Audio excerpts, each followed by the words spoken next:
Right, so welcome back to another video on this channel. Chelsea nil, Manchester United nil in the Premier League, and yeah, another extremely frustrating result and performance. And yeah, the same old for Chelsea. We get a lot of possession, we create quite a few chances like we did tonight, and just can't put the ball in the back of the net to save our bloody lives. And yeah, another really frustrating result, really frustrating performance. As I said, one of the most frustrating this season, which definitely does say something, because this has been a real fixture this season for us in terms of the fact that we create a lot of chances, dominate possession, and do nothing with it. And it's been a fixture, a regular fixture over the years, backdating to Maurizio Sarri's days as Chelsea manager, and yeah, a really frustrating result. It actually feels a bit like a loss, I'm not going to lie, because we really should have won that game based on the chances we did have, but we're going to try and analyse this game as best we can, and yeah, obviously it won't be the most enjoyable video to make, or the most enjoyable video to watch, but hopefully you can stick with me and bear with me, and hopefully find a positive outlook on this game overall. So yeah, in terms of the lineups, first of all, a few surprises under Thomas Tuchel's lineups as per usual, mainly Hakim Ziyech chosen to start in the inverted winger role over Timo Werner, and to be honest, I actually think that Ziyech didn't actually have that bad of a game. I think especially in the second half he came alive a bit, and I think he's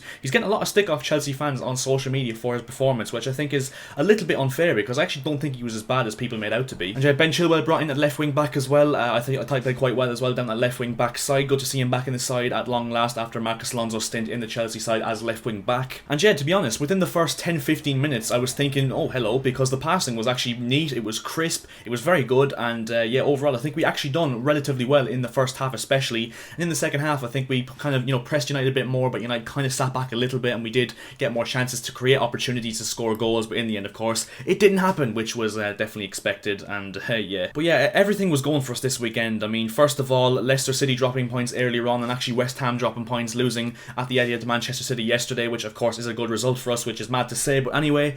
And yeah, a really sunny day today in Ireland. I mean, I was enjoying the sunshine, it just felt good vibes, and in the first 10-15 minutes, as I said, it looked like a very good performance. It looked like there was something going in terms of the passing. It looked like we were going to try and take our chances and actually make a good game out of this, but in the end, let down once again if you're a Chelsea fan, because a 0-0 draw, which has been a fixture, especially in the big six games this season. I mean, a lot of them have ended goalless, and if not, only one goal has separated the two sides, but it's just been bland, and I really can't wait for fans to get back into the grounds and actually make these games more of a spectacle, and actually drive the teams on to try and win the game, and not just sit back and take a draw, because I think the lack of fans in the grounds definitely does play a massive part in those 0-0 draws occurring in the end. But yeah, to be honest, in terms of Manchester United's performance, I mean, there's nothing really I can say about it, if I'm honest. I mean, there's nothing really, because I wasn't really analysing them enough, that's what I'd probably say, but at the end of the day, they didn't really do much to trouble Chelsea, really. I think in the first half it was quite even in terms of, possession, chances created, etc. I think in the second half, especially earlier on in the second half, United kind of, held out for a draw. They were like, you know what, we can take a draw because we're ahead of you in the table anyway, so it doesn't really make much difference for us because we're not going to win the league,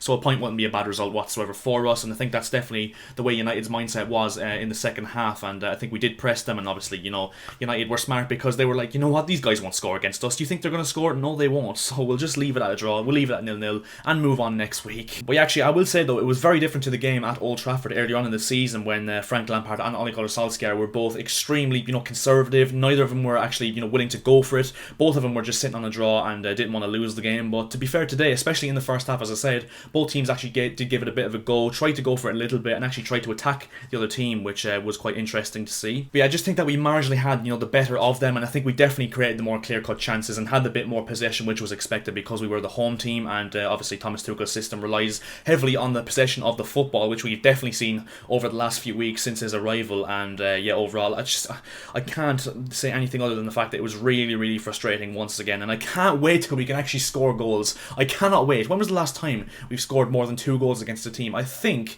and I could be wrong here, but I think it was the game against West Ham right before Christmas in that 3-0 win, and even still we didn't deserve to score 3 goals in that game, so I don't even know. But yeah, let's actually look at the positives now. I mean, first of all, I think in the standout performers, I think the back three were absolutely immense. Antonio Rudiger, personally my man of the match. I thought he was not only very, very good in terms of his defensive play and stopping United getting forward on the break especially, but I thought his distribution of the ball was really good. He was bombing forward a lot, he showed a lot of intent going forward, and yeah, Antonio Rudiger, a player who I've not been the biggest fan of in the last year or two, and yeah, he's definitely stepped up in Thomas Tuchel's era, and despite that calamitous OG against Sheffield United, he hasn't put a foot wrong whatsoever. I think Andreas Christensen, once again, the Danish Maldini, well and truly back to his best once again, was really good today in the absence of Thiago Silva. Cesar Azpilicueta really good once again as well, so yeah, the back three not really put a foot wrong, I'm not going to lie. Thought Mason Mount once again was absolutely brilliant, direct, energetic, he drove at United really, really well. I think he just needs to work on that final ball in the final third, because we definitely saw today he had some chances where, the pass or the final shot should have been better, and we probably would have actually had a very good chance to score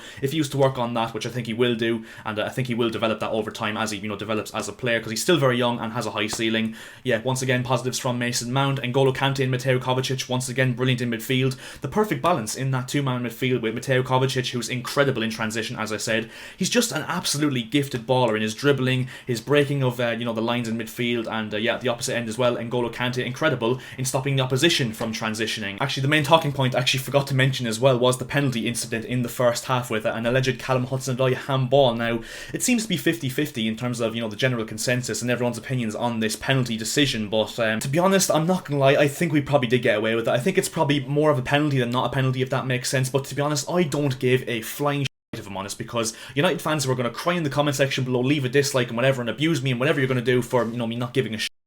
Remember early on in the season when Harry Maguire tried to perform literal WWE moves on Azpilicueta in the box and nothing was given, they didn't even go to the monitor.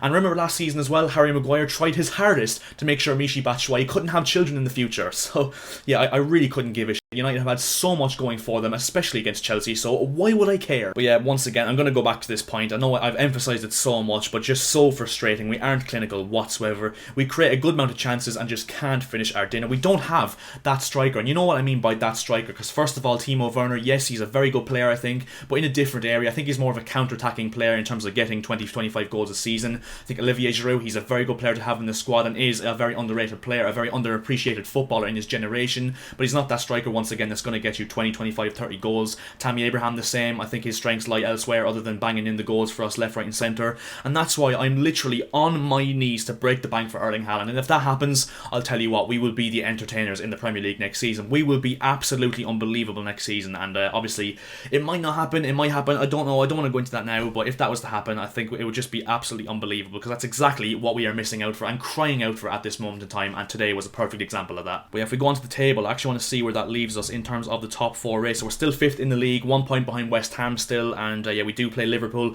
on Thursday night, who do play Sheffield United as we speak right now, and yeah, that game against Liverpool is going to be absolutely massive. If we lose that, to be honest, I don't think we'll get top 4. If we draw it, I think it won't be the worst result ever, but I do think we need to go all hell for leather in that game, especially with the fact that Liverpool are so weak defensively now and are on a really bad run of form, despite, the result they get tonight against Sheffield United, which they'll probably end up winning, but even still, I think we have to go all hell for leather in that one and get 3 points. It would be absolutely massive in terms of confidence booster, and also, keeping distance between us and Liverpool in the top 4 race. The gap between us and United now still 5 points. The gap between us and Leicester now 4 points. So you're not the worst result in the world, a 0-0 draw with United, but at the end of the day, I just can't help but feel like it feels like a loss. But at the end of the day, still unbeaten under Thomas Tuchel, still only conceded 2 goals, another clean sheet, which is obviously very, very positive. As I said, the back 3 were immense, which is always a good sign. And yeah, overall, we move into the game against Liverpool on Thursday night, and then next weekend against Everton on the Monday night after. So yeah, positive signs in some ways, but obviously negative signs in the end, because as I keep saying, so frustrating game. But yeah, I'm going to stop this video now because I keep ranting on shit. So yeah, I think that is where we're going to leave this video now. So if you did enjoy this video, as per usual, 20 likes would be massively appreciated by myself, and also if you could subscribe to the channel, that would be very much appreciated, because we are looking to hit 1,500 subscribers on this channel as soon as we possibly can. So if you were to hit that subscribe button right this second, it would cost you absolutely nothing and would make my day, so it is very much a win-win situation. Chelsea 0, Manchester United 0 at Old Trafford. So frustrating,